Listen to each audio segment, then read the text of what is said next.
But when Socrates was sentenced to death for his philosophical investigations and for blasphemy, for challenging the gods of the city, and he accepted his death, he did say, well, if we are lucky, perhaps I'll be able to hold conversation with other great thinkers and philosophers and doubters too.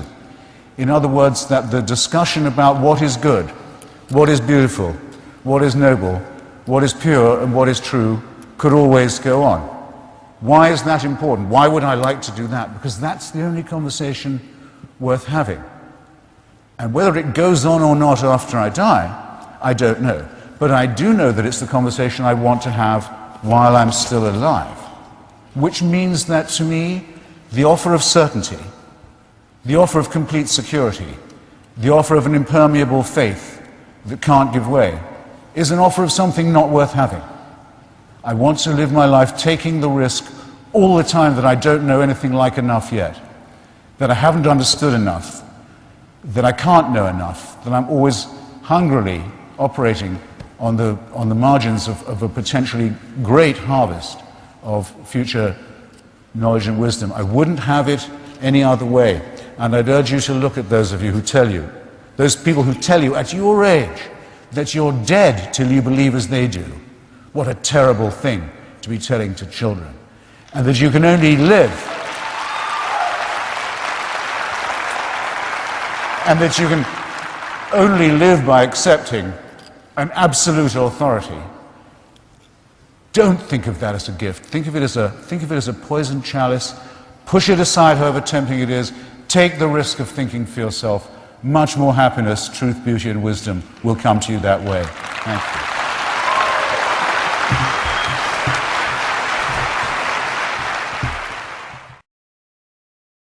The great Sigmund had an excellent point. He said, well, if you examine religion, however sympathetically or unsympathetically, you're forced to notice the strong connection between the wish and the thought. The element of wish thinking is unbanishable from religion, mainly because we're the only species that definitely knows that one by one we're going to die. To give someone the suggestion that maybe an exception could be made in their own case is making a fairly obvious offer. Death. This is tremendously important to think about. We put it off. Death is swept under the carpet in our culture.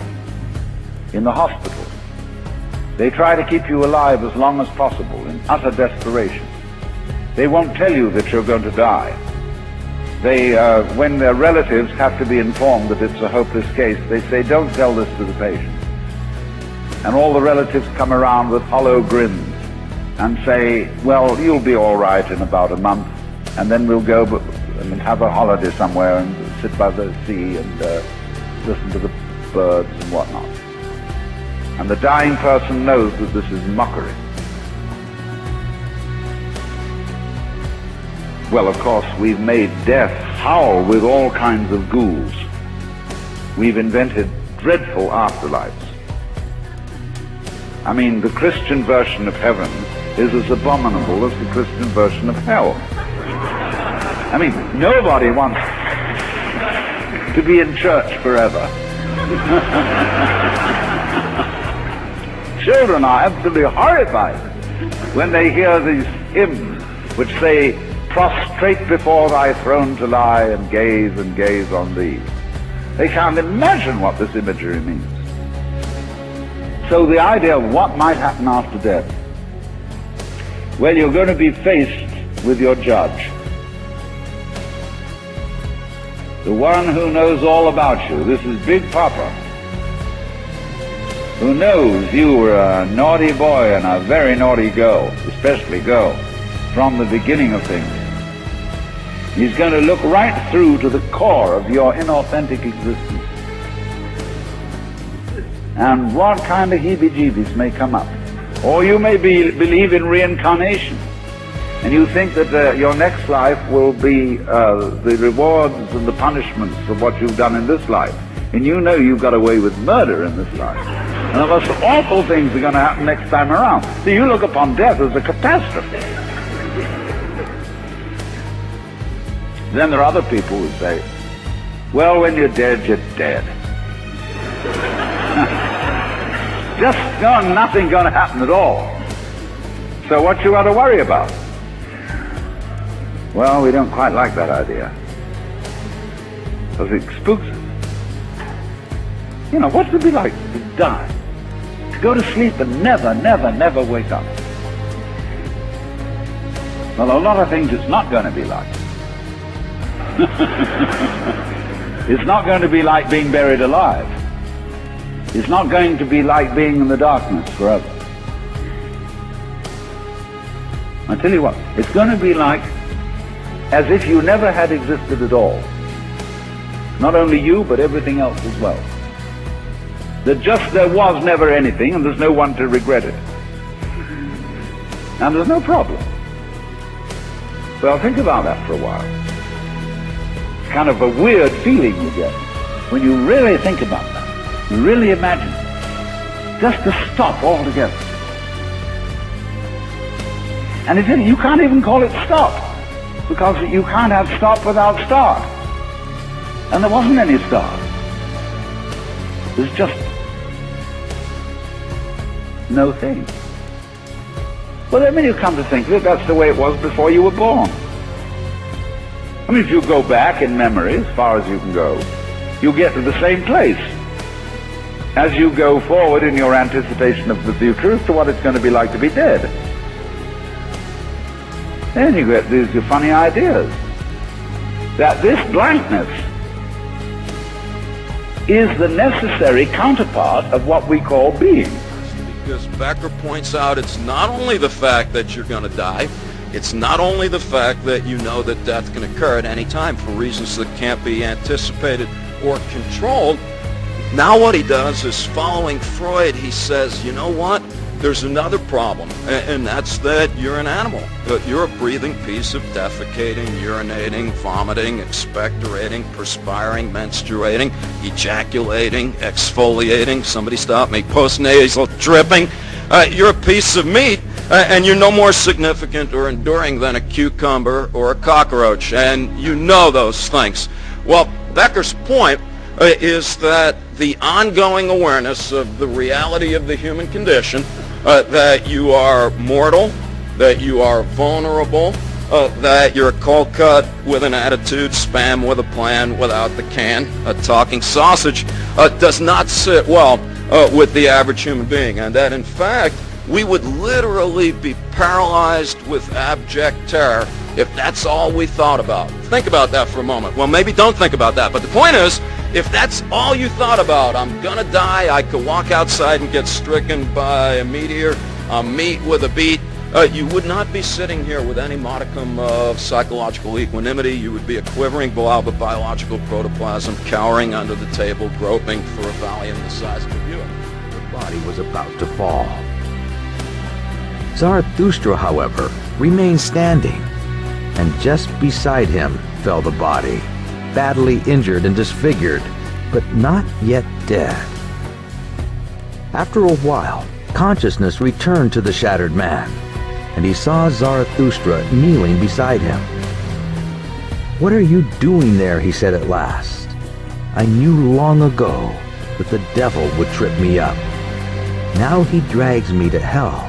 Will you prevent him?" "On my honor, my friend," answered Zarathustra, "there is nothing in all of what you speak. There is no devil and no hell. Your soul will be dead always, sooner than your body.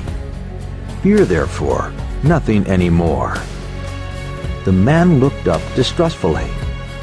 "If you speak the truth," he said, "I lose nothing when I lose my life. I am not much more than an animal which has been taught to dance by blows and scanty fare." "Not at all," said Zarathustra.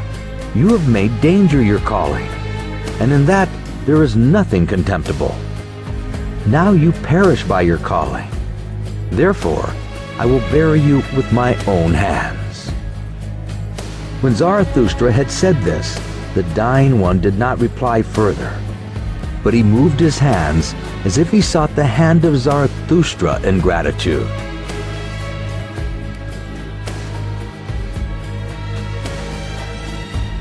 observatory Hubble notice, it's speeding up. It's getting faster all the time. All subsequent experiments have shown this. In fact, if we hadn't discovered the Big Bang when we did, and we were trying for it now, examining the red light, some of that evidence would already have blown past us. If you can get your mind around this, as around Sir Martin Rees's imagery of the cosmic future. Professor Haldane used to say the universe is not just stranger than we imagine, it's stranger than we can imagine. But we know this much, that it's blasting apart very, very fast. A great deal of nothingness is certainly coming to us. There's an enormous amount of nothingness in our future. And even if we aren't prepared to wait for that, or to wait for species change to overtake us, we can see already in the night sky the Andromeda galaxy on collision course with our own. That's certainly going to happen. Whether we destroy ourselves or the sun blows up or not before that, probably not. Collision course. Now, is this part of a plan? You certainly have to ask yourself. Is that part of a plan? And if so, whose plan is it? That so much nothingness is built right in and is headed straight for us. I wouldn't say that atheism was morally inferior. I wouldn't concede that for a second. I don't want to make a claim for its superiority either, but there may be a slight edge here. We don't believe anything that could be called wishful. In other words, we don't particularly welcome the idea of the annihilation either of ourselves as individuals, the party will go on and we'll have left and we're not coming back, or the entropic heat death of the universe. We don't like the idea, but there's a good deal of evidence to suggest that that is what's going to happen. And there's very, very little evidence to suggest that I'll see you all again in some theme park. One nice and one nasty experience. There's absolutely no evidence for that at all, so I'm willing to accept, on the evidence, conclusions that may be unwelcome to me. I'm sorry if I sound as if I'm spelling that out.